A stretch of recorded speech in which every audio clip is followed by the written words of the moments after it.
देखो, सबकी आदत ऐसी नहीं होती कि परेशान होंगे या दुख देखकर रोने ही लग जाएंगे।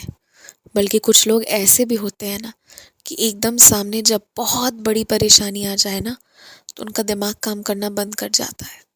कई बार तो तुम उन्हें रोता हुआ या उदास नहीं बल्कि हंसता हुआ देखोगे, क्योंकि उन्हें कुछ समझ ही नहीं आता। अब सब उनके दिमाग या उनकी मुट्ठी के बाहर हो चुका होता है, अब उनके काबू में कुछ नहीं होता। तो इस तरह का व्यवहार निकल कर आता है। और ये मैं तुमसे इसलिए कह रहा हूँ कि कई दफ़ा तुम भी सुनते होगे कि सब कहते हैं कि सब परेशान हैं और तुम हंस रहे हो, या सब परेशान हैं रो देते हैं तुम रोते नहीं हो। तो तुम्हें उन लोगों को कहना होगा, समझाना होगा कि तुम्हारा तरीका अलग है। सबके परेशान होने का, दुख शोक मनाने का तरीका अलग होता है,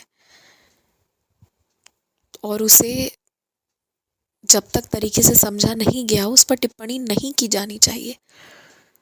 तो बस यही बात है, तुम्हारे ऊपर कोई ऐसा कहे तो तुम रोको, अपनी बात ज़रूर रखो। रखोगे तो 10 में से 2 या 3 लोग भी अगर तुम्हारी बात पर गौर करेंगे ना, तो जैसे तुम्हारे बारे में बोला वैसे औरों के बारे में बोलना बंद कर देंगे।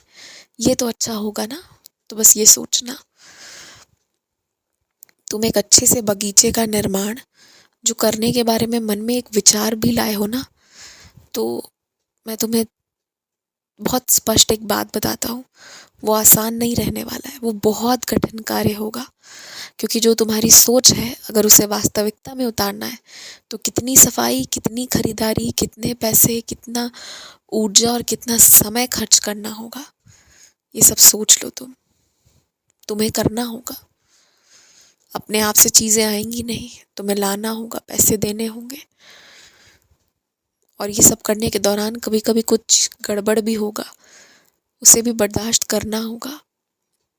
ये बात है। लेकिन मैं दूसरी सबसे ज़रूरी बात कहता हूँ कि अगर तुमने वो चीज़ कर ली ना, तो संभवतः तुम्हें उससे सिर्फ खुशी या उसे करके सिर्फ फ़ायदे ही नहीं, बल्कि शायद वो तुम्हारे आगे कोई ऐसा रास्ता खोल दे तुम्हारे लिए, तुम्हारे घर के लोगों के लिए, कि जो तुमने सोचा भी नहीं हो।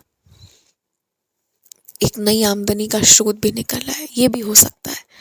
पर ये सब अच्छा तभी होगा जब एक इस कठिन फैसले पर अडिग रहोगे, डगमगाओगे नहीं, और मेहनत से अपने बगीचे को, अपने मन के बगीचे को वास्तविकता दोगे। तब जाकर ऐसा भी होगा। जो विवाह का बंधन होता है ना, हाँ, वो एक ऐसा बंधन होता है जो एकदम से सारी चीज़ों को बदल देता है। उसमें कई लोग नज़दीक आते हैं, कई लोग दूर जाते हैं, बहुत चीज़ें होती हैं।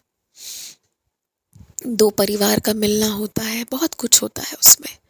लेकिन एक बात समझो तुम, विवाह के बाद ना एक जिम्मेदारी होती है, सच्चाई भरी जिम्मेदारी, दोनों की तरफ से, जो उस बंधन में है, कि जो भी करेंगे, जो भी कर रहे हैं, सच बोलेंगे। तो ये बात अगर कोई नहीं मान पा रहा है तो जीवन मुश्किल है। लेकिन अगर इतनी सी बात को कोई मान ले रहा है, सच बोलना, सारी बात बताना। क्योंकि अगर तुम कोई बात आधी बता रहे हो तो वो सच नहीं है, वो भी झूठ ही है। तो सच बोलना, पूरी बात बताना, अगर ये 2 लोग आपस में कर रहे हैं ना, तो विवाह निभाना बहुत आसान है। बस सच बोलते जाओ। तो फिर जहाँ तुम गलत होगे सामने वाला सही करेगा, जहाँ सामने वाला गलत होगा तुम सही करोगे। और सही करने का तरीका बहुत सारा होता है, लड़ाई करना ही नहीं होता। तो वो अपने आप से सामने वाला तरीका निकाल लेगा कैसे चीज़ों को सही करना है।